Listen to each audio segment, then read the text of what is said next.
This is my last conference as a Conservative MP, regardless of what happens in the next general election. And so I've done this for like 20 years. I think I turned up in 2004 when the Tories were sort of coming back and the tide was going forward, and then Justine got elected in 2005. There was that sense of optimism, even though we're in opposition. And I think this is the first conference where I sort of feel that we're likely to lose next year. We're celebrating today a poll that puts us 10 points behind Labour. It's usually around 20 points. So I personally feel that the best thing we can do is act in the national interest, do the right thing and set out long-term strategic direction for this country, like net zero, like tackling the climate crisis, like supporting issues around road safety to make sure kids aren't killed on roads. And yet we've seen a messaging from this government that is very short-term, very political, and obviously that's obviously bound to be the case with the run-up to a general election. But nevertheless, I think there's a number of missteps around over-promising and under-delivering. You've said, obviously, about the war on motorists ending, but then the Prime Minister today in his interview said that they're still going to keep 20-mile-an-hour zones. We saw an attack on net zero saying we were going to go slower and it was going to be more proportionate, when in fact net zero is pretty proportionate and pretty well planned out anyway. And yet now the government says, well, we're going to stick to all the electric vehicle targets. We're going to stick roughly to where we are with boilers. So my worry that there is a bit of over-promising, under-delivering going on that's just going to confuse everyone. And, I mean, they would argue, we had James Johnson, one of the kind of prominent pollster on. I mean, he argued that, whether you like these policies or not, he thinks they are doing a bit of work for Rishi Sunak with some of the... We follow the polls. We're meant to be a mainstream political party that knows what it stands for. If you literally create your policies around trying to shore up your poll numbers, you will be in trouble. That is acting in the short-term interest and the political interest. The reality, I think, when it comes to looking at what we need to do for the general election is they want to get their base out. I fully understand that. They're looking at the lessons of 97 when Tories stayed at home. They want to get Tories out.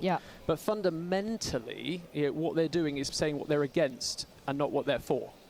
They are against taking forward measures on 20 miles an hour, even if that's about tackling road safety in villages around the country where many Tory councillors have backed these measures. They're against moving on net zero, when in fact that's an incredibly popular measure, and onward polling has shown that even amongst Conservatives, over half of all Conservative members support action on net zero. Politics should be setting out what you are for and putting forward a positive platform for the future. Where is that? Justine, what do you think of that? Do you agree with that? I think there's a lot of it that is unfortunately the reality, and I think the challenge strategically for the party is its big majority came from this double core strategy, actually. Core Conservatives and actually core Labour as well. And then in the middle were a whole load of mainstream voters who just thought Jeremy Corbyn was just impossible to vote for. Yeah. So the challenge... And there was a tail end of Brexit as well, people very weary with Brexit. Absolutely. But the question is there a policy agenda that can keep that double core majority together? And if the strategy is going to be, I'll throw some red meat to one side one week and I'll throw red meat to the other side, the big risk is that actually isn't a coherent approach. And the big risk for the Conservatives is, in the same way that double core was incredibly powerful last time, actually, it's a double-edged sword. It might be utterly disastrous next time if you're not actually able to get either core mobilised again. I actually think you're right, Chris, that what Conservatives need from this conference is a bit of hope and aspiration and positivity. They need to have a sense that the party has got some solutions for the big questions facing Britain, and it does need to be more than just saying what the party's not going to do. So for me, I campaign on social mobility. There were two planks of Boris Johnson's massive victory. One was, yes, get Brexit done, but the other was levelling up. Yeah. That's what mobilised people who grew up in places like I did in Rotherham. And so I think the one route through for Rishi Sunak is to come up with an ambitious strategy to deliver that levelling up and social mobility policy. And that's what we need to hear from conference. The big question is whether he actually realises that, and if he does, can he come up with the right policies to actually deliver it? And the big looming question over things like High Speed 2 really concerns me, because for this part of the country in particular, that's quite a totemic policy question about whether or not the party is going to deliver on that promise of levelling up. And Mark, before I bring you in, Chris, I mean, what's your views on HS2? I mean, for the strapline being long-term decisions. I mean, there is nothing more that screams important long-term decision than HS2. And actually, if you look back at the history of the last 13 years, arguably, HS2 has been the biggest, most important totemic, symbolic, big infrastructure project, and good for the environment. What do you think about what's going on? I mean, the theme of this conference I've just arrived is long-term decisions. HS2 was a long-term decision that was taken by the Conservative, by the coalition government just as they came in 2010, and you should stick to these things. I think the broader optics here for those who aren't necessarily following the machinations of politics like we all are at the party conference is you committed to something. And you've spent 13 years, putting this in place, spending tens of billions of pounds of taxpayers' money ultimately, and now you want to scrap it. And the optics are basically, that's not long-term decision, this is long-term U-turning. And that's my worry, is that actually what you're going to see on a number of these things is we've been in power for 13 years, and now we're turning our backs on our own policies. The public are just going to think, like, what are you doing? Mark Wallace, Lord Wallace. I've just elevated you. What's your take on all of this? Well, the common theme from what Justine and Chris were both just saying is that this isn't the day before the Tory conference, right? It started, we're several hours into it, and a lot of the discussion is the government in the process of kind of reversing into having an election campaign launch? To what extent is it choosing on its own terms what it really wants how it wants to define the choice for voters in those pre-existing Conservative core vote, in the people it swung in 2019. And it's quite striking that it does feel like it's quite patchy in terms of what's being opened up as a topic, what is the coherent narrative, and what's the strategy. So I was very surprised, for example, that Rishi Sunak made his net zero speech when he did. It's quite if this is going to be a major plank of what you want to kick off the next election campaign for it to be about, doing it before your party conference is quite surprising in itself. And also doing it just after the Sunday Times a couple of days before said, I'm sticking to my guns on 2035 for net zero. Rishi Sunak, I'm in the driving seat. Chris Mason gets a leak, and the next day there's I mean, that doesn't really look like a very strong choice. Yeah, and obviously, the election campaign has started. Nobody knows what the date of the election is going to be, but the election campaign's underway on both sides. And particularly if you're the Prime Minister, it's the next general election is interested in you, whether you're interested in it or not. Like, it's already underway. And for those 2019 voters, we're very used to this kind of idea that you take people in one colour column and you put them in another colour column, and now they're voters belonging to one party or another. What happened in 2019 illustrated how bogus that was. Frankly, a lot of it came from well before Brexit, well before Boris, the Labour Party taking for granted a lot of voters in the northeast of England, for example, where I grew up. It assumed to some extent that it owned them, unfortunately. Yep. And they heard that and they thought, don't like it. And so once you've learned the idea that, if I'm willing to change my vote and to communicate to politicians that there's an incentive if you can to be won by appealing to me, or a penalty for losing me, that isn't your switch to now be a lifelong Tory voter. That's you actually become more powerful by being willing to change. And I think those voters have learned that. A lot of voters watching them in supposedly safe seats elsewhere have learned it too. Political promiscuity pays off. Absolutely, and that's a good thing for our democracy, right? Regardless of what party you're in, who's up and down, or up and down at any given time, that's a positive thing, because it means you don't have all this. And that is, I mean, I think that is a very fair point. And certainly when I look back, and as a former Labour advisor, I mean, what was so interesting when Labour fell in Scotland, there was just assumption that people would always vote for the Labour Party in certain parts of Scotland, particularly the west of Scotland, that central belt. And you're absolutely right, Mark. You can't take that for granted. We are live from the Conservative Party conference. We've got, I'm trying to think of a collective now for you. You promise me I'm not going to do that. We have bombast of Tory. A bombast. We have Mark Wallace, we have Justine Greening, and we have Chris Skidmore. Let's just turn our attention now to some of the kind of undercurrents that are going on at the conference at the moment. And of course, there is this sort of gathering happening tomorrow led by Liz Truss, this growth rally, and it's really popular. It's sold out, apparently. There's a waiting list of people to get into it. Lots of people are demanding tax cuts. They're saying they're going to put a lot of pressure on Rishi Sunak. Chris, what's going on here? Because it's only a year ago that we were sat here kind of watching everything kind of completely fall apart after the mini-budget, and now people are calling for tax cuts. Yeah, I think what is this atomization of the parliamentary party, which seems to have spilled out into the wider party itself. So, you know, I come from a stable where we had the Free Enterprise Group that Liz set up back in 2011. And now, obviously, we've got Northern Research Group, European Research Group, all these different sort of subsets. Something RG, group, it's all going to be an RG.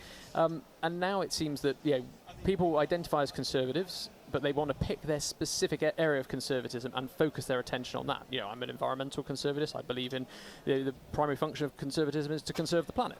So that's my area of function. Whereas obviously with Liz, and obviously she's trying to come back and reinvent herself, and I fully understand what she's trying to do. And there's obviously national conservatism that we've taken from the States as well, that sort of social conservatism. She's trying to take the Heritage Foundation model and bring it back over to the UK. We've got times, I think it's also reflected in the media. We've got GB News over there. We totally got this sort of atomization of media as well. And we're very balanced here. But on Times almost Radio. there is more content than ever before, and people can pick and choose. Rather than be a tribal loyalist to an institution, people are now sort of shopping around and saying, actually, this is what I want to do. I want to have a shopper's eye search subscription model to conservatism. I think you're right on that, and I think that is a good point to make about the atomization.